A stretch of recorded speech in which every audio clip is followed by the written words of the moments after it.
Buenos días a todos. En primer lugar, dar las gracias a la Asociación Argentina de la Hernia, dar las gracias a su presidente, el doctor Huerta, por su amable invitación y, como no, a todo el equipo que de alguna manera ha participado para hacer que este congreso sea un auténtico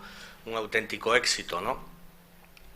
Me ha tocado hablar sobre un tema que, como bien decía antes el moderador, podríamos estar aquí hablando prácticamente toda la mañana. Y de hecho, nosotros en España hemos puesto en marcha el primer máster de cirugía de pared abdominal, lo tienen ustedes aquí, para intentar dar respuesta a muchas de las interrogantes que realmente en el momento actual tenemos en relación con todos los aspectos relacionados con el tratamiento de los defectos de la pared abdominal. Lo primero que me gustaría decirles es que dirijo un equipo donde realmente el volumen de procedimientos de pared abdominal que realizamos en el mismo es un volumen elevado. Vean ustedes, esta es la memoria del año pasado, del año 2021, donde pueden ustedes ver que el número de hernias inguinales que hemos realizado en el servicio han sido alrededor de 1000 y hemos realizado también un volumen importante de ventraciones. Y además coincidimos con lo que ha dicho antes el doctor Bertone, que gran parte de los procedimientos de cirugía de pared abdominal son perfectamente ambulatorizables, con lo cual también somos unos defensores del concepto de no internar a los pacientes para el tratamiento de algunas de estas patologías, lo que se conoce con el nombre de cirugía mayor ambulatoria. Sin embargo, realmente esta es una patología realmente muy frecuente. Cuando uno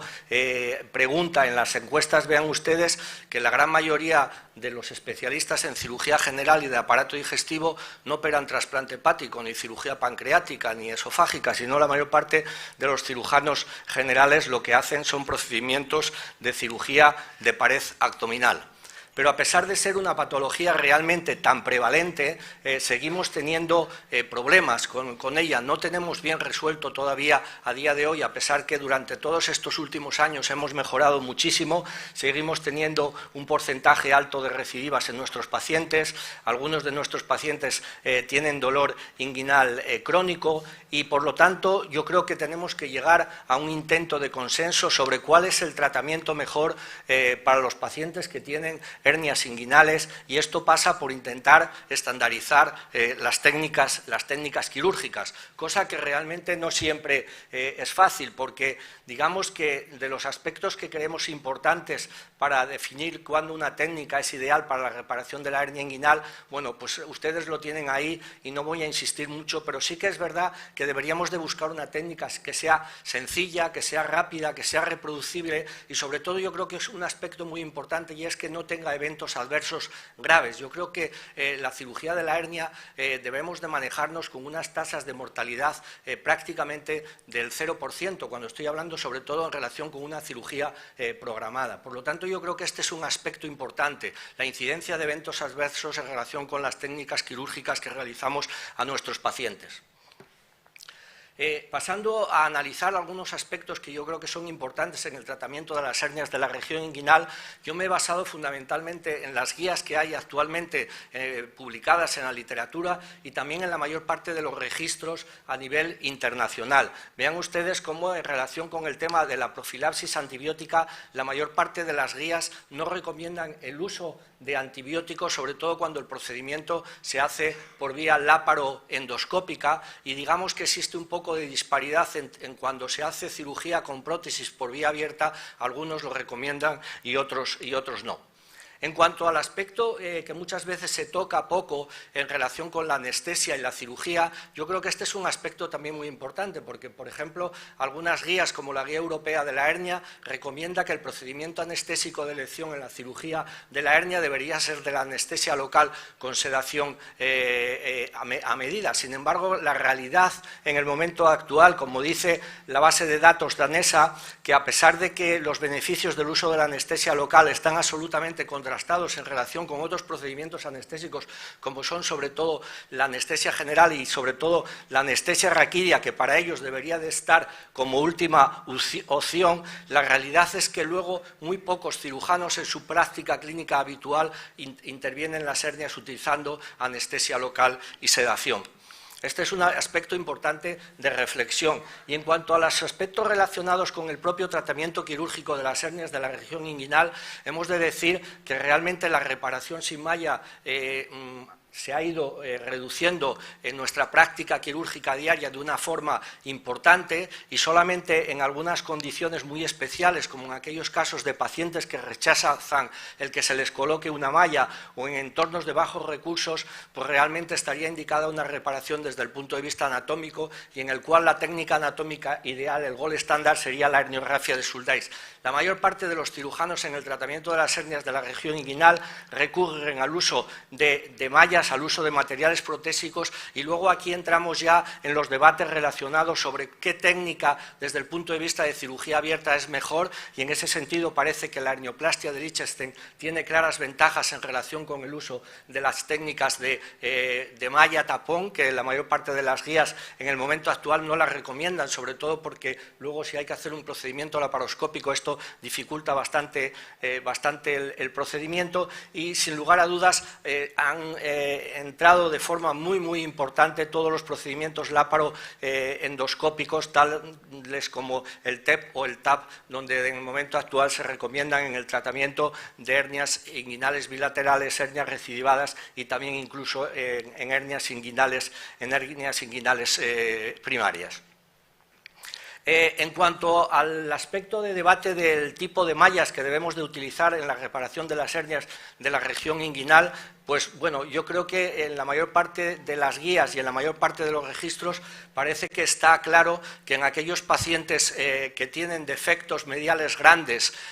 mayores de 3 centímetros, incluso también en defectos laterales,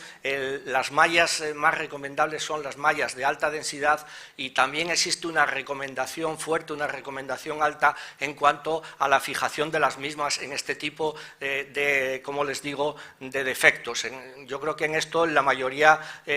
tanto de los registros como de las guías, están bastante de acuerdo. Algunas reflexiones y consideraciones también importantes en cuanto al uso de mallas autoadhesivas, en las cuales han puesto de manifiesto en los diferentes trabajos publicados en la literatura a nivel internacional de que ahorran tiempo quirúrgico, facilitan el procedimiento técnico del cirujano, si bien no han conseguido algunos de los resultados que se pensaba de ellas, como es la disminución del dolor posoperatorio agudo y crónico, y realmente las tasas de recidivas se ha podido objetivar que son similares a las que se consiguen con otros tipos de procedimientos de mallas de otras características. Bueno, las hernias femorales, yo creo que la recomendación es operarlas, la recomendación es el abordaje desde el punto de vista laparoscópico, y en cuanto a las hernias recurrentes, yo me quedaría con lo que dice el registro danés, y es que en aquellos pacientes que tienen una recidiva después de una reparación abierta por vía inguinal anterior, la recomendación es la reparación laparoscópica, y al revés, cuando la recurrencia surge después de haber hecho una reparación por vía laparoscópica,